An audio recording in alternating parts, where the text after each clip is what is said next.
So, how do you say no in academia? How do you say no as a PhD student? How do you say no as a junior scholar or even a senior scholar? And this is practice that I have gotten used to.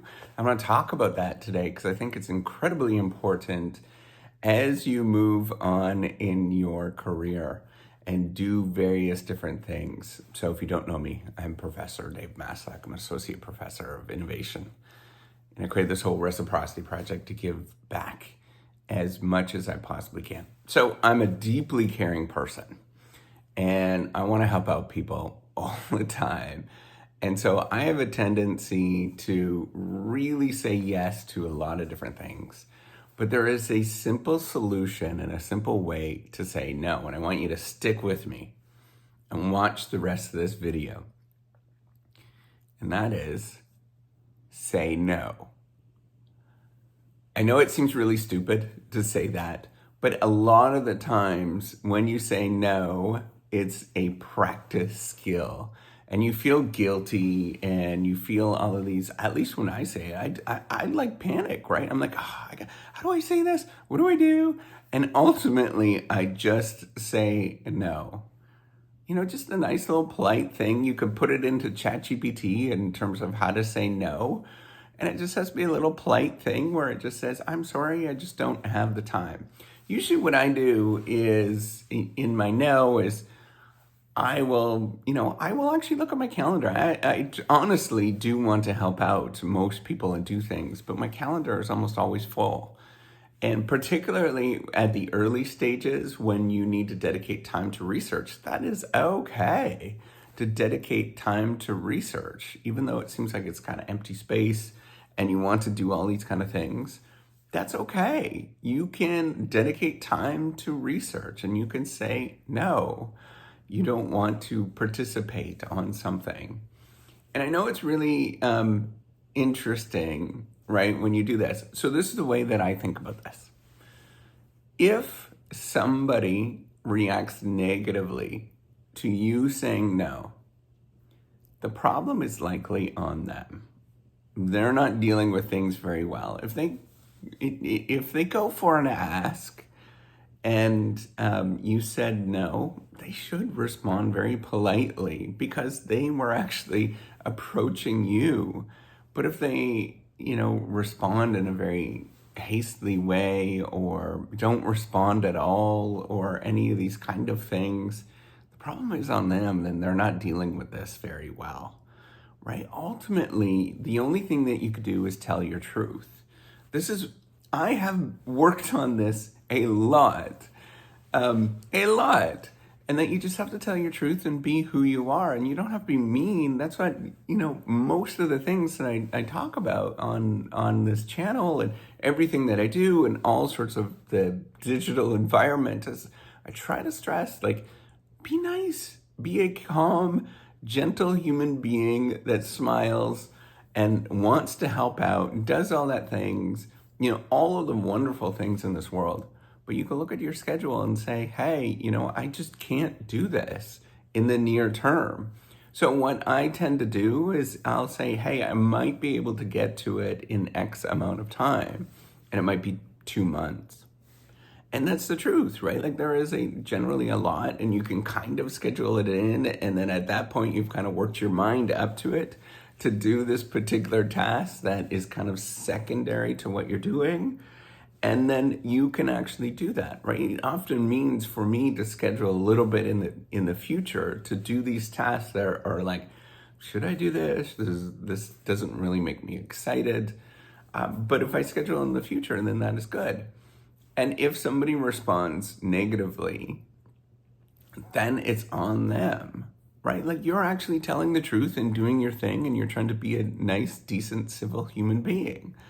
Right? I want you to really stress that there should be no obligation. If somebody on the other side, I know that this sounds really naive because I'm neglecting the whole politics of the game, right? And I know lots of you are probably paying attention to this and thinking about, yeah, it's a very political game.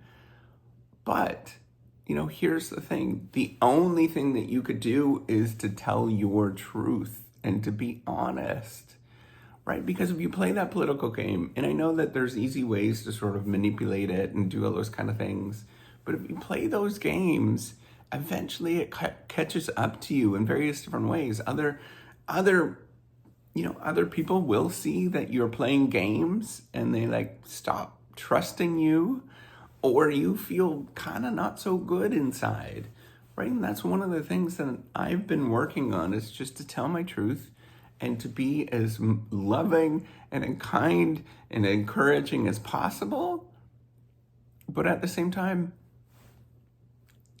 to say no, to recognize that you do have boundaries. So, for example, I often try to say no to things that happen at night, right? Because I want to spend time with my family. I try to, I tend to want to say yes to those things, but at the same time, I know it's healthy to say no, or to have boundaries, or just not show up to things that, maybe it's more of a general thing that you don't necessarily need to be part of, right? All of those things are really healthy for you to do, to process, to make sure that you are being a good human being, right? If you need that time, and maybe it's a year or two where you just kind of hide and disappear and not part of anything, that is fine.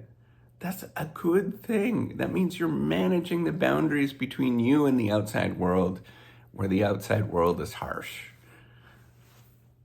You need to do those things where you practice, where you can get back up and do it again. And once you get back to that stage where like, I feel pretty good about myself, I know what to do, I've got good direction, then you might want to do more things, right? But you don't have to. That's the beauty of everything that we do in life. And it's not just because it's the academic game. In fact, I would say it's the opposite. In the academic game, you're expected to be this, like, you have to do everything and then everybody blames you when you don't do something. But, it's kind of like being a politician. But, this is in life where you decide your path.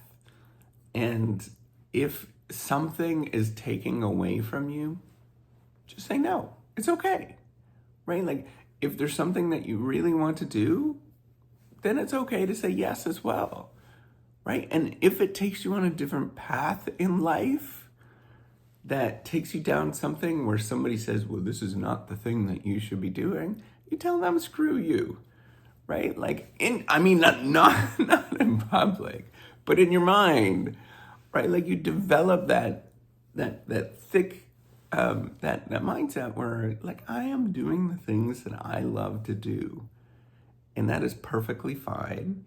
And if it makes my heart grow, and that means spending time with family, maybe it's not having family and you just want to be selfish and go travel, that's good, right? Like, that is good stuff to do those things, to practice those as much as you possibly can.